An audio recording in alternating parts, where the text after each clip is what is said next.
கோவை ஜீவஜோதி கலை தொடர்பகம் பெருமையுடன் வழங்கும் மாதா தொலைக்காட்சியின் அறம் செய் நிகழ்ச்சிக்கு உங்களை மீண்டும் வரவேற்கிறோம். நேயர்களே, கடந்த வாரம் தொடங்கப்பட்ட ஒரு புதிய தலைப்போடு இந்த நிகழ்ச்சி இந்த வாரம் தொடர்ந்து நம்ம பேச போகிறோம். அதுக்கு முன்ன நம்ம போன வாரம் என்ன பார்த்தோம், எதை பேசணும், ஒரு சின்ன ரீகேப் பார்த்துடலாமா? உங்ககிட்ட வர அந்த குழந்தைங்களுடைய லைஃப் ஸ்டைல், அவங்களுடைய வாழ்வியல் முறை எப்படி இருக்கு? அந்த குழந்தைகள் பாத்தீங்கன்னு சொன்னா அவங்களுக்கு எல்லாமே தேவை என்று சொல்லி நினைக்கிறார்கள். பெற்றோருடைய பராமரிப்பு முழுசா அந்த பிள்ளைங்களுக்கு கிடைக்கும். குழந்தைங்க எழுந்து பார்க்கும்போது அங்க பெற்றோர்கள் இருக்கிறது இல்ல, வீட்டுல கண்காணிப்பு ஒரு சூழ்நிலை அந்த குழந்தைகளுக்கு கிடைக்கிறது இல்லை. அந்த குழந்தை டீயும் பண்ணும் கடையில வாங்கி சாப்பிட்டுட்டு வரும். நகரத்தோட கம்பேர் பண்றப்ப கிராமத்துல இந்த டெக்னாலஜிக்கல் அட்வான்ஸ்மெண்ட் கம்மி. அங்க ஒரு 100 ரூபாய் இருந்தா பிழைச்சிக்க முடியும்னா இங்க 500 ரூபாய் இருந்தாலும் பிழைக்க முடியாத சூழ்நிலையில் இருக்கு. எனக்கு கிடைக்காதது என் குழந்தைக்கு வேணும். இங்கேயும் 2 பேர் வேலைக்கு போறாங்க, அங்கேயும் 2 பேர் வேலைக்கு போறாங்க. போன வாரம் என்னென்ன பேசணும் அப்படின்றத நீங்க ஜஸ்ட் ஒரு சின்ன ரீகேப் பார்த்தோம். இப்போ தொடர்ந்து நாம என்ன விஷயங்களை பத்தி பேச போறோன்றத தொடர்ந்து பார்க்கலாம். கல்வியை பற்றிய புரிதல்ல அவேர்னஸ் வந்திருக்குங்க சார். இப்போ நம்ம டிஸ்கஸ் பண்றதை பார்க்கும்போது பாத்தீங்கன்னா பெற்றோருக்கு படிக்காதவங்க இருக்கிறாங்க. அதுல நம்ம மாற்றத்தை கொண்டு வரவே முடியாது.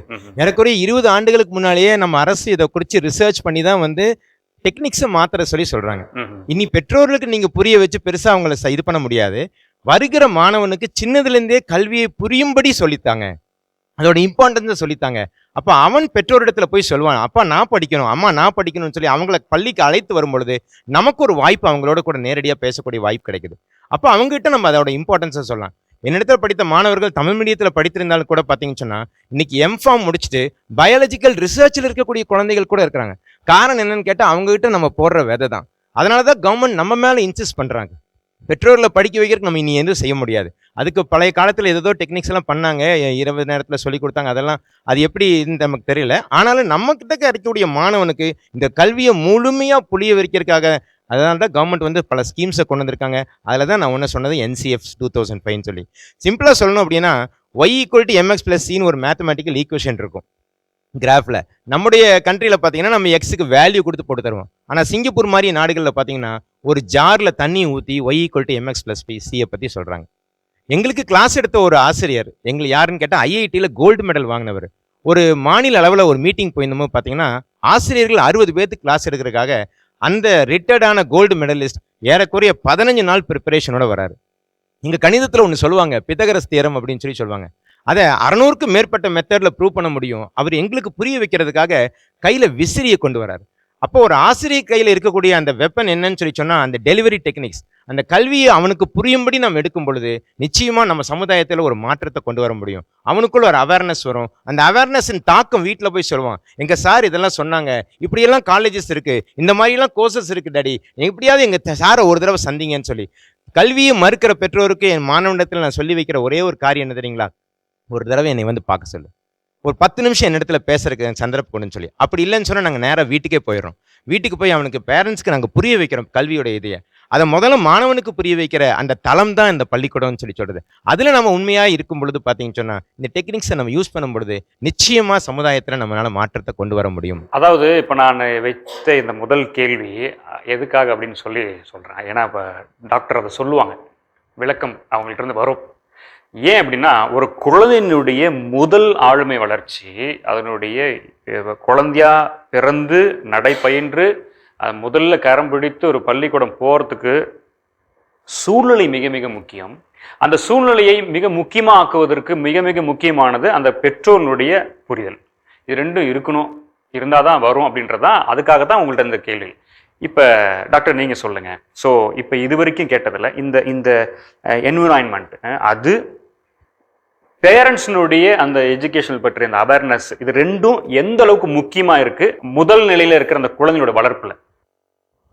குழந்தையோட வளர்ப்பு அப்படின்னு சொல்லும் போதே நிறைய டைம் இப்போ பார்த்தீங்கன்னா ரொம்ப கன்ஃபியூஷன். அதுக்காக தான் அறம் செய்ய நம்ம கொண்டு வந்தோம். ஏன்னா நாங்கள் எப்படி வளர்ந்தோமோ அது சுத்தமாக யூஸே ஆக மாட்டேங்குது. நம்ம குழந்தைங்களுக்கே அது ட்ரை பண்ணவே சுத்தமாக முடியல. ஸோ அந்த பேரண்டிங்கே ஃபுல்லாக சேஞ்ச் ஆயிடுச்சு. கான்செப்ட் எப்படி நம்ம வளர்க்குறோமோ அது ஃபுல்லாகவே சேஞ்ச் ஆயிடுச்சு. அதனால இப்போ குழந்தைங்க பொறுத்த அளவுக்கு ஃபஸ்ட்டு ஸ்டெப் அவங்களுக்கு ரோல் மாடல். குழந்தைங்க எப்போவுமே நான் எங்கள் அப்பா மாதிரி ஆகணும், எங்கள் அம்மா மாதிரி, நிறைய பேர் ஆசிரியர் மாதிரி இருக்கணும் அப்படி நிறைய குழந்தைங்க சொல்லுவாங்க. அந்த ஆசிரியர் ரொம்ப நல்லா இருக்காங்க, அவங்க நல்லா எடுக்கிறாங்க, எனக்கு அந்த சப்ஜெக்ட் ரொம்ப பிடிக்கும். அவங்களுக்கு டஃபா இருக்கோ இருந்தாலும் ஆசிரியருக்காக அந்த சப்ஜெக்ட் படிப்பாங்க. ஸோ ரோல் மாடலிங், அவங்க மாதிரி நான் ஆகணும், அவங்க மாதிரி நான் பண்ணணும், இவங்க மாதிரி நான் பண்ணணும் அப்படிங்கிறது ரொம்ப ரொம்ப முக்கியம். இப்போ இருக்கிற காலத்துல என்ன பார்த்தீங்கன்னா, நமக்கு இந்த மொபைல் வந்தனால, யூடியூப் வந்தனால, ரூரல்னாலும் சரி நம்ம சிட்டிலனாலும் சரி, அவங்களுக்கு அந்த யூடியூப் அங்கே எங்கே போறனால அவங்களுக்கு நிறைய ஒரு வாட் யூ சே எக்ஸ்போஷர்ஸ் இருக்கு, ஓபன் இருக்கு. ஸோ ரோல் மாடலிங்ங்கிறது அவங்க பேரண்ட் இஸ் டெஃபினட்டா முக்கியமான ஒரு ரோல் மாடலிங்.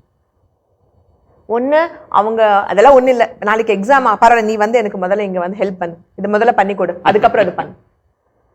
ஆனா என்ன பண்ணுவாங்க சில பேரண்ட்ஸ், ஐயோ எக்ஸாமானா 2 வாரம் 3 வாரத்துக்குள்ள இருந்தே ரெடி பண்ணிட்டு இருப்பாங்க. டார்ச்சராவும் சில சமயத்துல அவங்க சொல்ற மாதிரி டார்ச்சர் ஆயிரும், டூ மச், அது ரொம்ப ப்ரெஷர் கொடுக்குற மாதிரியும் இருக்கலாம். பட் ஒரு என்வாயன்மெண்ட் நம்ம கண்டிப்பா ஒரு படிக்கிற குழந்தைக்கு கண்டிப்பா நம்ம ஸ்கூல்ல என்ன சொல்லி கொடுக்கணும் அவ்வளவுதான் சொல்லி கொடுக்க முடியும். சில குழந்தைங்க ஃபாஸ்டஸ்ட் கத்துப்பாங்க, சில குழந்தைங்க ஸ்லோ. அவங்களோட ஐக்யூ பொறுத்த அளவுக்கு, அவங்க டெலிவரி டெக்னிக் பொறுத்த அளவும் இருக்கு. அப்போ குழந்தைங்களுக்கு ரெப்பிட்டேஷன் வேணும், அவங்க திருப்பி அதை படிக்கணும், திருப்பி மெமரைஸ் பண்ணணும், திருப்பி ரிப்பீட் பண்ணும். ஒரு குழந்தைக்கு ஒரு டைம் சொன்னா போது, இன்னொரு குழந்தைக்கு 4 டைம் சொல்லணும் தேவைப்படும். அதுக்கு அவங்க சாயந்தரம் போய் பிராக்டிஸ் பண்ணி ஆகணும். அந்த சூழ்நிலை வீட்டுல இருக்கா இல்லையாங்கிறது குவெஸ்டின், பேரண்ட்ஸுக்கு அது புரிதா இல்லையாங்கிறது குவெஸ்டின், அது அவங்க கண்டிப்பா பண்ணுன்னு சொல்றாங்களா இல்லையாங்கிறது குவெஸ்டின். ஸோ அந்த குழந்தையோட நிலைமை எப்படி இருக்கு, ஐக்யூ லெவல் எப்படி இருக்கு, அண்டர்ஸ்டாண்டிங் கெப்பாசிட்டி எப்படி இருக்கு பொறுத்துதான், நமக்கு பேரண்டோட அண்டர்ஸ்டாண்டிங் பொறுத்து தான் குழந்தையோட பெர்ஃபார்மன்ஸ் லெவலே இருக்கு. ஏன்னா கண்டிப்பா எல்லாத்துக்குமே தனியா ஒரு ரூம் கொடுங்க, தனியா ஒரு லைட் கொடுங்க, நாங்க அப்படி சொல்ல வரல. இருக்கிற 2 ரூம் தான் இருக்கு சில பேருக்கு. ஆனாலும் அந்த வாய்ப்புகள் படிக்கிற டைம் சாயந்தரம் 2 மணி நேரம் படிங்க, எதுவும் டிஸ்டர்ப் பண்ணாதீங்க. பொண்களை வந்து நீங்க சமையல் பண்ண வேண்டாம், படி என்னன்னு பண்ணுங்க, அதுக்கப்புறம் வந்து பண்ணிக்க. இல்ல எனக்கு இப்போ அவங்க சொல்ற மாதிரி இப்போ ஒரு ஃபேமிலியில எல்லாருமே அம்மா அப்பா போயிட்டாங்கன்னா 5 குழந்தைங்களுக்கு யார் அவ சாயந்தரம் ஸ்கூல்ல இருந்து வந்து சமைச்சாதான் அங்கே சாப்பாடு. அப்ப எப்படி அந்த பொண்ணு படிக்கும்? அவங்க சொல்றது நிலைமை பார்த்தோம். நமக்கு என்ன ஆகுது, இங்க நம்ம இங்க சிட்டில இருக்கிற குழந்தைங்களுக்கு சாயந்தரம் வீட்டுக்கு வந்தா சாப்பாடு ஏதோ இருக்கோ இல்லையோ ஏதோ ஒண்ணு, அவங்களுக்கு சொன்ன மாதிரி சூப்பர்விஷன் இல்ல. நாங்க ஏதோ ஒண்ணு பண்ணுவோம், நாங்க ஆடுவோம், நாங்க எல்லாம் பண்ணுவோம். எக்ஸாமுக்கு ஒரு வாரத்துக்கு முன்னாடி தான் நாங்க புக்கே திறப்போம். மார்க் வரல டீச்சர் கிட்ட வந்து கேட்போம். ஆமா, அதுதான் நீங்க என்ன சொல்லி கொடுத்துட்டு இருக்கீங்கன்னு. ஸோ என்வாயன்மெண்ட்ங்கிறது அது பாசிட்டிவா. நான் சில குழந்தைங்க பார்த்துருக்கேன், பார்த்தீங்கன்னா அவ்வளோ ஒரு பார்ட் டைம் வேலைக்கு போய் ஈவினிங் ஒர்க்குக்கு போய், இல்லை நான் நல்லா படிக்கணும், என்னோட ஃபேமிலி சூழ்நிலை இப்படி இருக்கு, நான் இதோட பெட்டர் ஆகணும், ரொம்ப எஃபர்ட் போட்டு படிக்கிறாங்க. அது ஒரு என்ன சொல்றது, ஒரு வெறித்தனமா இருப்பாங்க. இல்லை நான் நல்லா படிக்கணும், நான் நல்லா வரணும், நான் இதோட பெட்டர் ஆகணும்னு ஒரு வெறித்தனமா இருக்காங்க. சில குழந்தைங்க என்ன பெருசா பண்ண போறேன், அவங்க சொல்ற மாதிரி 8வது முடிச்சுட்டு ஒன்று வேலைக்கு நான் போறேன். இப்ப போனா அவங்க சொல்லைய ஒரு நாளைக்கு 1000 ரூபாய், ஒரு நாளைக்கு 600 ரூபாய் சம்பளம் கிடைச்சிருந்தா 600 to நீங்க என்ன இதனாலும் கூட 600 to 800 கிடைக்குது. அவங்களுக்கு அது போதும். இப்போதைக்கு எனக்கு காசு இருக்கு, இப்போ எனக்கு இது அது போதும். நல்ல ட்ரெஸ் போட்டுக்கிறாங்க, ஷூ வாங்கிக்கிறாங்க, மொபைல் வாங்கிக்கிறாங்க, தே ஆர் ஹாப்பி. பட் அந்த 800 ரூபாய் நீ சாகுற வரைக்கும் அந்த 800 ரூபாய் தான் கிடைக்கும். ஏன்னா நீ படிக்கிறது அவ்வளவுதான். அது அவங்களுக்கு புரிய மாட்டேங்குது. ஆனா அது குழந்தைங்களுக்கு நம்ம நல்லா ஸ்ட்ராங்கா சொல்லிட்டே இருக்கணும். இப்ப இருக்கிற 800 ரூபாய் நீ கல்யாணத்துக்கு அப்புறம் அது எங்க பத்த போகுது? ஒரு ஃபேமிலி ரன் பண்ண அந்த 800 ரூபாவோ whatever will not be enough. அதை அந்த ஏஜ் குழந்தைங்களுக்கு புரியாது. ஏன்னா நான் சொல்லியிருக்கேன், இது திருப்பி நான் சொல்லியிருக்கேன், அவங்களோட பிரெயின் இன்னும் ரெடி ஆகல. அவங்களுக்கு ஒரு காலேஜ், ஒரு ஜாப், ஒரு ஃபியூச்சர் அப்படிங்கிறது இந்த பிரெயினோட ஃப்ரண்ட் பார்ட்ல தான் இருக்குது. அதில் இன்னும் ரெடியே ஆகல. அது ரெடி ஆகுது 25 வயசு ஆகும். அது வரைக்கும் அவங்களுக்கு அப்போதைக்கு என்ஜாய்மெண்ட், அப்போதைக்கு ரிவார்டு, சாப்பாடு கிடைக்குதா, எனக்கு அது கிடைக்குதா, நான் அதை பண்ணிக்கிறேன், இது தேவையில்லை. ஸோ நம்ம பேரண்ட்ஸாவோ நம்ம டீச்சர்ஸாவோ அதை சப்போர்ட் பண்ணி அவங்களை அண்டர்ஸ்டாண்ட் பண்ணி கொண்டு போனா போயிடுவாங்க. விட்டுட்டாங்கன்னா அதுக்கப்புறம் அவங்களும் next generation of illiterate parents. Yes, இவங்க என்னமா இருக்கிறாங்களோ அதே தான் அடுத்த ஜெனரேஷன் இவங்களும் வரதுக்கான. ஓகே டாக்டர், இப்போ அடுத்த ஒரு பெரிய கேள்வி, ரொம்ப அவசியமான ஒரு கேள்வியாகவும் நான் நினைக்கிறேன். நான் பர்சனலாக இப்போ ஆக்சுவலாக இது நிறைய பேசுவாங்க, இதில் என்ன ஆன்சர் வரும் நானும் ரொம்ப ஈகராக வெயிட் பண்ணுறேன்.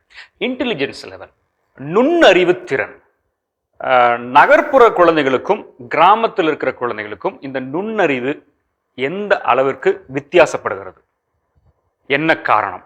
சார், நுண்ணறிவு பற்றி சொல்லும் பொழுது இது எதை சார்ந்து இருக்குன்னா, திட்டமிடல், ஒரு பிரச்சனையை எப்படி அந்த குழந்தை அணுகுது, அந்த பிரச்சனையை பற்றி அந்த குழந்தைக்கு என்ன தெரிஞ்சிருக்கு, அது அந்த பிரச்சனையை எப்படி புரிஞ்சிருக்கு, இதை சார்ந்து தான் நுண்ணறிவை நம்ம அளவிடுறோம். இந்த வகையில் பார்க்கும்பொழுது பொழுது என்னுடைய வகுப்புல ஒரு மாணவன் ஸோ கடிகாரம் வந்து செய்துட்டு வர சொல்லியிருந்தோம். ஒரு ப்ராஜெக்ட் ஒர்க் நம்ம கிராமத்துல இருந்து இருக்கிற குழந்தை. ஆமா, கிராமத்துல இருக்க குழந்தைய பத்தி தான் பேசுறேன். கடிகாரத்தை ப்ராஜெக்ட் பண்ணிட்டு வர சொல்லியிருந்தோம். ஸோ அதுல 2 முட்கள் இருக்கும், அதை வந்து ப்ராஜெக்ட் பண்ணணும். நான் வந்து என்ன ஐடியா கொடுத்துருந்தேன்னா, ஏதாவது பேப்பரில் முள்ளு மாதிரி ஷேப்பில் கட் பண்ணி நீங்கள் ப்ராஜெக்ட் பண்ணிட்டு வாங்கன்னு சொல்லியிருந்தேன். ஸோ நான் சொன்னதை வந்து நிறைய குழந்தைங்க செய்திருந்தாங்க அப்படியே. அதாவது நன்றாக படிக்கக்கூடிய குழந்தைகள் எல்லாருமே நான் சொன்னதை அப்படியே செய்துட்டு வந்திருந்தாங்க, ஒரு சின்ன சின்ன மாற்றத்தோட. ஒரு குழந்தை வந்தான், அவன் வந்து ரொம்ப வித்தியாசமான குழந்தை. எப்படின்னா, நம்ம என்ன சொன்னாலும் அதுக்கு ஆப்போசிட்டாக தான் செய்வான். ஆனால் கரெக்டாக இருக்கும், ஆப்டாக இருக்கும். நாமளே யோசிச்சிருக்க மாட்டோம் இந்த வகையில் யோசிக்கலாமான்னு. ஸோ அவனுடைய ப்ராஜெக்ட் வந்தது. அந்த முட்களுக்கு பதிலாக அவன் என்ன வச்சுருந்தானா, தென்னங்கீற்று 2 தென்னங்கீற்று வந்து எடுத்து அது 2ஐயும் நடுவில் வந்து குச்சி போட்டு ஜாயின் பண்ணி கடிகாரத்தில் சுருவிட்டான். ஸோ இது பார்க்கும்பொழுது அவன் வந்து நாம் நினச்சிக்கிட்டு இருப்போம், குழந்தை படிக்காத குழந்தை, இவன் வந்து இவ்வளோதான் அப்படின்னு நாம் ஒரு புரிதலில் இருந்திருப்போம். ஆனால் அந்த இடத்துல அவனோட நுண்ணறிவு பாருங்களேன். அவனுக்கு பிரச்சனை என்னென்னா 2 முட்கள் வேணும், டீச்சர் சொன்னதையே நம்ம ஏன் செய்வோம் அப்படின்னு அவன் வித்தியாசமாக யோசித்து 2 தென்னங்கீற்று அவனுடைய சூழலில் கிடைச்சதை அவன் வந்து பயன்படுத்தியிருக்கான். ஸோ இந்த வகையில் பார்க்கும் இந்த மாதிரியான நுண்ணறிவு வந்து நம்ம கிராமப்புற குழந்தைகள் கிட்ட ரொம்ப அதிகமாக இருக்கு, இயல்பாகவே இருக்கு. நகர்ப்புற குழந்தைங்க கிட்ட இருக்கு, ஆனா அதை நம்ம கொண்டு வர்றதுக்கான வாய்ப்புகளை அவங்களுக்கு வழங்குறது இல்லை. நாம் என்ன சொல்றோமோ அதை மட்டும் நீ செய்யணும் தான் வளர்த்திட்டு இருக்கோம். கிராமப்புறங்கள்ல பெற்றோர்கள் வந்து அவங்களுக்கு அதிகப்படியான உதவிகள் செய்யாததுனால மாணவர்களே தானே அவங்களாவே திங்க் பண்ணி ஆகணும்ன்ற சார் அவனாவே யோசிக்கிறான். மேடம் சொன்னது மாதிரி தாங்க, சரியாக தான் இருக்கு. நுண்ணறிவு அளவில் வந்து கிராமப்புற மாணவர்கள் என்றைக்குமே சிறந்து விளங்கியிருக்காங்க. நகர்ப்புறத்தில் அது குறைவாக தான் இருக்குது. திருவள்ளுவன் சொல்வது போல, உற்ற நோய் நீக்கி உறாமை பெற்றியார் பேணி கொழல் தமரா கொழல் அப்படின்னு சொல்லுவாங்க. அப்படின்னா நம்மளுடைய முன்னோர்கள் தனக்கு ஏற்பட்ட துன்பம் தன்னுடைய குழந்தைகளுக்கு வரக்கூடாதுங்கிறத ஃபில்டர் பண்ணி நம்மக்கிட்ட சொல்கிற நிலைமைங்க. இன்னைக்கு உலகம் வியாபார மயமாக்கி நிற்குது. அந்த வியாபாரத்துக்கு அடிப்படையே தனிமை. உங்களை தனிமைப்படுத்தணும். சேனலில் பார்க்குறோம், ஒரு எருமை கூட்டங்களுக்கு நடுவில் பாயிற ஒரு சிங்கமோ புலியோ ஏதோ ஒன்றை டார்கெட் பண்ணி அதை தனிமைப்படுத்தி அதை ஓட விட்டு அதை ஓய்வுக்கு கொண்டு போய் அப்புறம் தான் கொள்ளுது. இன்னைக்கு உலகம் வந்து வியாபாரமயமாகி கிடப்பதில் தனிமை தாங்க. 4 பேர் வீட்டில் சாப்பிட உட்காந்தாவே ஒருத்தர் தனியாக எந்திரிச்சு போய் உட்காடுறான், எனக்கு சாப்பாடு இப்படி தான் வேணும்னு கேட்குறான். அப்போ விளையாட்டு பார்த்தீங்கன்னா நம்மளாம் குழுவாக சேர்ந்து விளையாடின காலம் போயிங்க. இன்னைக்கு வீடியோ கேம்ஸுங்கிற தனியில் போயிட்டான். அந்த குழு மனப்பான்மையில் பார்த்தீங்கன்னா வெற்றி தோல்வி வந்து ஒரு உத்வேகத்தை ஏற்படுத்தும். அடுத்த நாள் நான் உன்னை கவனிச்சுக்கிறேன்னாங்கிற ஒரு வேகத்தில் போயிட்டு இருந்த நம்ம இன்னைக்கு பார்த்தீங்கன்னா வீடியோ கேம்ஸில் ரீஸ்டார்ட் கொடுத்து அடுத்தது விளையாடுறான். அந்த மாதிரி அப்போ பார்த்தீங்கன்னாக்க இன்னைக்கு தனிமைங்கிற ஒரு நிலையை நோக்கி தள்ளி போயிட்டே இருக்கிறது மிகப்பெரிய ஆபத்துங்க. தமிழர் என்பவன் வந்து கூட்டமாக கூடி வளர்ந்து குடும்பமாக வாழ்ந்த நிலைமை தான். இன்னைக்கு கிராமப்புறத்தில் அந்த நிலைமை அதிகமாக இருக்குது. ஏன்னா எங்கே போனாலும் சுற்றி போனாலும் அந்த 10 வீடு தான். 10 வீட்டில் 8 வீட்டுக்காரங்க சொந்தக்காரங்களா இருப்பாங்க. மாமா மச்சான் எல்லாரும் இருக்கும் போது ஏதோ ஒரு வகையில் நெறிப்படுத்தி அவனைய வந்து வாழ்வியல் கல்வியை நிறைய புகுத்தி விடுவாங்க. ஆனால் நகர்ப்புறத்தில் அப்படி இல்லைங்க. வாய்ப்புக்கும் வசதிக்கும் ஒதுங்கி வர்ற மக்கள் இது எல்லாம் இது பண்ணும்போது அவன் தனிமைக்குள்ளே ஆட்படுறான், அவன் வியாபார மையத்துக்குள்ளே போயிடுறான். அதாவது உலக போக்கலான சில விஷயங்கள்னால அந்த இன்டெலிஜென்ஸ் லெவல்ல வந்து குழந்தைகளை வளர்த்தெடுக்க முடியல. உறுதியா அதுதான் அந்த கட்டமைப்பு வந்து இங்க சீர்குலைக்கப்படுது. அது வியாபார நோக்கில் சீர்குலைக்கப்படுது. 1916 வில்லியம் ஹூக்குங்கிற ஒரு உளவியலாளர் வந்து நுண்ணறிவு ஈவுனா என்னன்னு சொல்லி பல சோதனைகள் மூலமா கண்டுபிடிச்சு ஒரு சூத்திரம் ஒன்று கண்டுபிடிச்சு சொன்னார். எப்படின்னா, மனவயது பை கால வயது பெருக்கல் 100. மனவயதுங்கிறது என்னன்னா, சில செயல்களை இந்த வயசு பையன் வந்து முடிச்சா அவனுடைய மனவயது இதுக்கு ஏத்தாப்புல இருக்கு, 3 வயதுக்கு ஏத்தாப்புல, 4 வயதுக்கு ஏத்தாப்புலன்னு சொல்லி செயல்பாடுகள்லாம் வகுத்து வச்சிருந்தாரு. அதுதான் அவனுடைய ஒரு பையனுடைய மனவயதை கணக்கிடுறது. கால வயதுங்கிறது என்ன, அவனுடைய இயற்கையான அந்த பிறந்த வருஷம் நம்ம சொல்றோம்ல, 4 வயசு பையன் 5 வயது பையன், அந்த வயது தான் அவனுடைய கால வயது. இப்போ அந்த மனவயதை கால வயதோட சேர்த்து வகுத்து பெருக்கல் 100 போட்டோம்னா கிடைக்கிறதா நுண்ணறிவு அப்படின்னு சொல்லி அந்த வில்லியம்ங்கிறவர் வந்து கண்டுபிடிச்சாரு. இப்போ இந்த கிராமப்புறத்துல கல்வி கரையில கற்பவர் நாள் சில மெல்ல நினைக்கின் பிணிபல தெளிவின் ஆராய்ந்து அமையுடைய கற்பவே நீரொழிய பாலுன் குறுக்கின் தெரிந்து. அந்த அன்னப்பறவை வந்து பாலையும் நீரையும் கலந்து வச்சாலும் அதை தனியா பாலை மட்டும் பருகிட்டு தண்ணியை ஒதுக்கி வச்சிடும். அப்படி ஒரு இயல்பு இயற்கையாகவே அதை பிரித்தறியும் இயல்பு அந்த பறவைட்ட இருக்கு. அதே போல நுண்ணறிவுங்கிறது வந்து கிராமப்புறத்து மாணவர்கள்ட்ட இயற்கையாகவே இருக்குது. ஆனால் சார் சொன்ன போல தனிமை சூழ்நிலை வந்து அதிகமாக அவன்கிட்ட இருக்கிறதுனால அதான் அவன் பல மடங்கு பெருக்கிக்கிறான். ஒரு டிவி போடுறான், அப்போ ரிமோட் வேலை செய்யலை, உடனே அதை பிரித்து பார்த்துறான் எதனால் வேலை செய்யலைன்னு தானாகவே யோசிக்க ஆரம்பிக்கிறான். ஃபேன் சுவிட்ச் வந்து நகர்ப்புறத்தில் போட விட மாட்டாங்க, அவங்களே போட்டுக்குவாங்க பெரியவங்க. ஆனால் இல்லை இவன் போடுறான், செயல்படலையா ஏன் எதுக்குங்கிற கேள்வி அவனுக்குள்ள அங்கே வருது. அதே போல் ஒரு மோட்ரு ஓடலையா எதனால இருக்கும், கரண்ட் இருக்கா இல்லையா அவன் யோசிக்கிறான். அப்பா இருக்கிறாங்களா இல்லையா அவன் சிந்திக்கிறான். அந்த இடத்துல அதை பிரித்து போட பார்க்க ஒரு டேபிள் ஃபேன் வச்சுருக்கிறாங்க, செயல்படாமல் இருக்கோ செயல்பட்டுட்டு இருக்கோ அதை பார்த்து பிரித்து எடுத்து அதன் எதனால் அது எப்படி சுற்றுது, எதனால் அது சுத்தாமல் இப்போ இருக்குது அப்படிங்கிறதெல்லாம் சுயமாக சிந்திக்கிறான். அதனால தான் இப்போ என்னன்னா இளம் விஞ்ஞானிகள் எல்லாமே கிராமப்புறத்துலேருந்து வர்றாங்க. பேப்பர்லாம் பார்ப்பீங்க பாருங்க, இப்போ புதிய புதிய கண்டுபிடிப்புகள் எல்லாமே கிராமத்துல இருந்து தான் நிறையா வர்றாங்க. மாணவர்கள் பார்த்தீங்கன்னா சின்ன சின்ன மாணவர்கள்லாம் சின்ன சின்ன சோதனைகள் எல்லாம் கிராமப்புறத்துல தான் கண்டுபிடிச்சு இப்போ வெளியில கொண்டு வராங்க. நுண்ணறிவு வந்து கிராமத்துல இருக்கிற பிள்ளைங்களுக்கு இயல்பாவே அதிகமா இருக்குன்னு சொல்றது என்னுடைய கருத்து. இப்போ சமீபத்தில் கூட அந்த இஸ்ரோல ராக்கெட் இதில் கூட ஒரு சின்ன அது என்னது இது சேட்டலைட்டை வந்து ஏதோ ஒரு கிராமத்தில் இருந்த குழந்தைகள் செஞ்சாங்க, ஸ்கூல் பண்ணாங்க அப்படின்னு தான் கேள்விப்பட்டேன். பட் ஏன்னா எக்ஸாக்டாக தெரியல. ஆனால் சொன்ன மாதிரி இது இப்போ எனக்கு நீங்கள் பேசுறதுக்கு முன்னாடி ஒரு சின்னது அவங்க இந்த டிவைடட் பை இன்ட்டு 100 அப்படின்லாம் சொன்னாங்கல்ல, அந்த ஐக்யூ அதை கொஞ்சம் கரெக்டாக இது பண்ணுவோம். இப்போ எனக்கு நீங்கள் பேசுறதுக்கு முன்னாடி ஒரு சின்னது அவங்க இந்த டிவைடட் பை இன்ட்டு 100 அப்படின்லாம் சொன்னாங்கல்ல, அந்த ஐக்யூ அதை கொஞ்சம் கரெக்டாக இது பண்ணி விட்டுருங்க. அதான் இன்டெலிஜென்ட் கோஷன்ட் அப்படின்னு சொல்லும் போது நம்ம அதுக்குன்னு ஒரு டெஸ்ட்ஸ் இருக்கும். அதுல நிறைய டிஃப்ரெண்ட் டைப்ஸ் ஆஃப் டெஸ்ட். இப்போ நம்ம இந்தியாலேயே பொறுத்த அளவுக்கு நமக்கு டிஃப்ரெண்ட் மாடிஃபிகேஷன் டெஸ்ட். இப்போ நமக்கு ஒரு குழந்தைக்கு ஐக்யூ எவ்வளோ இருக்கு அப்படின்னு நம்ம சொன்னா அப்படி 90 to 100% அது நல்ல ஐக்யூ, குட் ஐக்யூ அப்படின்னு சொல்லுவோம். அதுக்கு அவங்க என்ன பண்ணுவாங்கன்னா 4-5 விதமா பிரிப்பாங்க. ஒன்று எப்படி யோசிக்கிறாங்க, திங்கிங், கிரிட்டிக்கல் திங்கிங் அப்படின்னு, அதுக்கப்புறம் லாஜிக்கல் திங்கிங் இருக்கும், அதுக்கப்புறம் ரைட்டிங், ரீடிங், அதுலயே நமக்கு ஒரு 5-6 டைப் இருக்கும். நல்ல ஐக்யூ, நல்லா படிக்கிறது மட்டும் நல்ல ஐக்யூ இல்லை. பிரச்சனை இருக்கும்போது அது சால்வ் பண்ண தெரியணும், அதுக்கும் ஐக்யூ வேணும். அதை தவிர சோஷியலி சொல்ற மாதிரி நம்ம எல்லாரோட இயல்பா இருக்கணும். அவங்களோட நம்ம இருக்கும்போது எப்படி நம்ம பேசணும், என்ன பேசணும் என்ன பேசக்கூடாது, அதுவும் ஒரு டைப் ஆஃப் ஐக்யூ தான். இப்போ ஒரு இன்டெலிஜென்ட் கோஷன் அப்படின்னு சொல்லும்போது இட்ஸ் நாட் ஒன்லி ஒன். நம்ம எல்லாமே logical thinking, critical thinking, reasoning, இதுல நமக்கு ஒரு 4 நீங்க தமிழ் என்ன பர்ஃபெக்ட் வேர்ட்ஸ்னு எனக்கு தெரியல, பட் அதுல உங்களுக்கு 4-5 டைப்ஸ் கிரைட்டீரியா இருக்கு. அதுக்கு கொஸ்டின்ஸ் இருக்கும். அது எல்லாமே அவங்க ஆன்சர் பண்ணி அதுக்கு இன்னும் அவங்க ஒரு பர்சன்டேஜ்ல தான் நமக்கு வரும். அதுல என்ன ஸ்பெஷலா நமக்கு பாத்தீங்கன்னா குழந்தைங்களுக்கு சம்டைம்ஸ் ப்ராப்ளம் இருக்கும். இப்போ இன்டெலெக்சுவல் டிசபிலிட்டின்னு சொல்லுவோம். அவங்களுக்கு எல்லாம் ஐக்யூ கொஞ்சம் கம்மியா இருக்கும். சில பேர் பாத்தீங்கன்னா ஆஸ்பர்ஜர்ஸ்ன்னு சொல்லுவோம். அப்படின்னா என்னன்னா ஐக்யூ ஹையா இருக்கும், 100க்கு மேல இருக்கும், பட் அவங்களுக்கு எப்படி இயல்பா எல்லாரோட பழகணும்னு தெரியாது. எனக்கு அன்னைக்கு ஒரு குழந்தை வந்துச்சு, ஒரு 3 வயசு குழந்தை நினைக்கிறேன், 3.5 வயசு குழந்தை. என்னது டாக்குமெண்ட் ரீட் பண்ணுது. உங்களோட 3.5 வயசு குழந்தை, 3.5 வயசு 3.5 to 4 years தான். அவங்க பேரண்ட்ஸ் அப்படி ஒரு ஹாப்பி. என் குழந்தை பாருங்க, அது கிளினிக்கு வந்தாங்க. நான் ஒரு பெரிய ஒரு இது போட்டிருந்தேன், ஆக்சிஜன் நியூஸ், நம்ம கோவிட் டைம்ல ஒரு இது போட்டிருந்தோம். அது படிக்குது, ஆக்சிஜன் எக்விப்மெண்ட் டூல். அதை ரீட் பண்ற குழந்தை. பசி அப்படின்னு சொன்னா, தூக்கம் அப்படின்னு சொன்னா, அதோட பேசிக் திங்ஸ் அதுக்கு தெரியல, but it is very good. இந்த மெமரி பவர் அதெல்லாம் ஹையா இருக்கான்னு சூப்பரா ரீட் பண்ணுது. சோ ஐக்யூங்கிற அது மட்டும் இல்ல, இப்ப ஐக்யூ அவ்வளவு ஹையா இருந்தா கூட அந்த குழந்தைனால பேசிக்கா சர்வைவே பண்ண முடியலையே. ஸ்கூல்ல போனா இட் வாஸ் பெரிய ஸ்கூல்ல இருந்து அமுச்சு விட்டாங்க, ஏன்னா அட்ஜஸ்ட் பண்ண முடியல. அங்க பயங்கர பிரச்சனை ஸ்கூல்ல. டீச்சர் யோசிக்கிறதுக்கு முன்னாடி எது யோசிச்சுன்னு பாப்பா அப்படின்ற மாதிரி. இல்ல சாப்பாடு டப்பாஸ் ஏதோ சாப்பிட சொல்லியிருப்பாங்க, சிம்பிள் திங். சாப்பாடு ஏதோ சாப்பிட சொல்லியிருப்பாங்க, லஞ்ச் டைம் இது ஏதோ கொட்டிருச்சான், ஏதோ ஆயிடுச்சு போல. அதனால இவங்க உள்ள இருந்து சாப்பாடு கொண்டு வந்து கொடுத்துருப்பாங்க போல, இதை சாப்பிடுமா. அதுக்குள்ள எல்லா பசங்க சாப்பிட்டு போயிட்டாங்க. ஒரே அழுகை. எதுக்கு அழுகைன்னா எல்லாரும் டப்பா ஓபன் பண்ணும், எல்லாரும் ஒரே டைம்ல தான் நம்ம சாப்பிடணும். எல்லாரையும் திருப்பி உட்கார வச்சு எல்லாத்தையும் டப்பா ஓபன் பண்ண அதுக்கப்புறம் தான் சாப்பிட்டுருக்கோம். அது வரைக்கும் ஒரே அழுகையா. ஸோ சிம்பிள் திங்ஸ் அதுங்களுக்கு சேஞ்ச் முடியல. ஸோ ஐக்யூ மட்டும் முக்கியம் இல்லை உலகத்துல.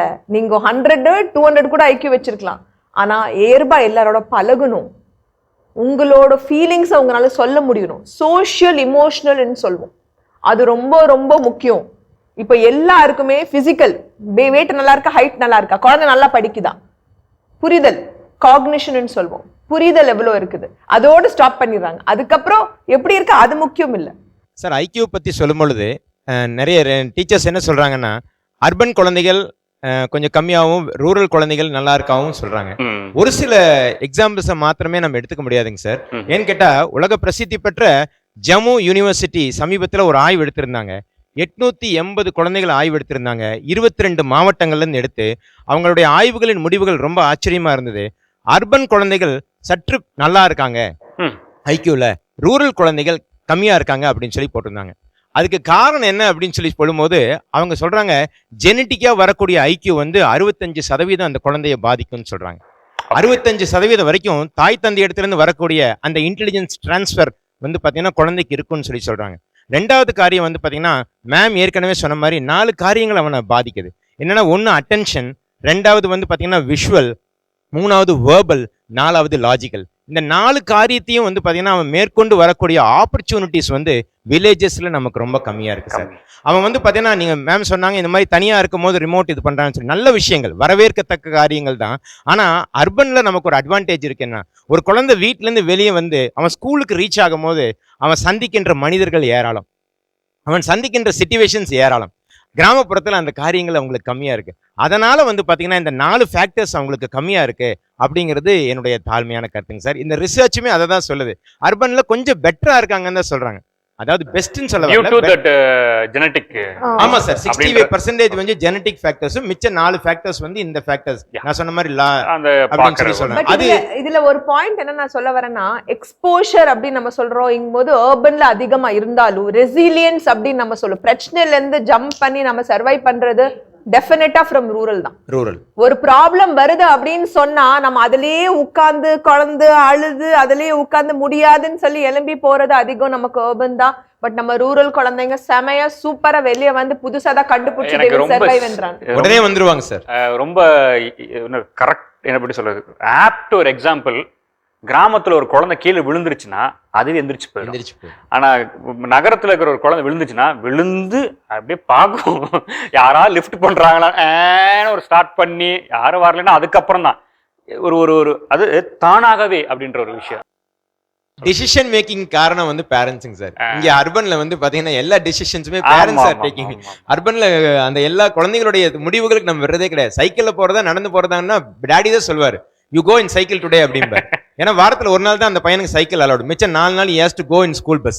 ஸோ டாடி டிட்டர்மைன் பண்ற அந்த ஃப்ரைடே மட்டும் தான் அவன் சைக்கிள்ல போகக்கூடிய, அவனோட ஓன் டிசிஷனுக்கு அது சான்சஸ் நம்ம தரதில்லை. அதனால அந்த காரியங்கள் அவங்களுக்கு கண்டிப்பா எக்ஸ்போஷர் ரொம்ப அதிகம். ரெண்டாவது அவங்க நிறையங்கிறது பட்டுதான் கத்துக்கிறாங்க. எக்ஸ்பீரியன்ஸ் டெஃபினட்டா நான் பார்த்திருக்கேன். ஏன்னா நம்மளோட அன்பிலம் ஆர்ஃபனேஜ் ஹோம் பாய்ஸுக்கும் நம்ம ரெகுலர் பாய்ஸுக்கும் நிறைய டிஃபரன்ஸ் நான் பார்த்திருக்கேன்.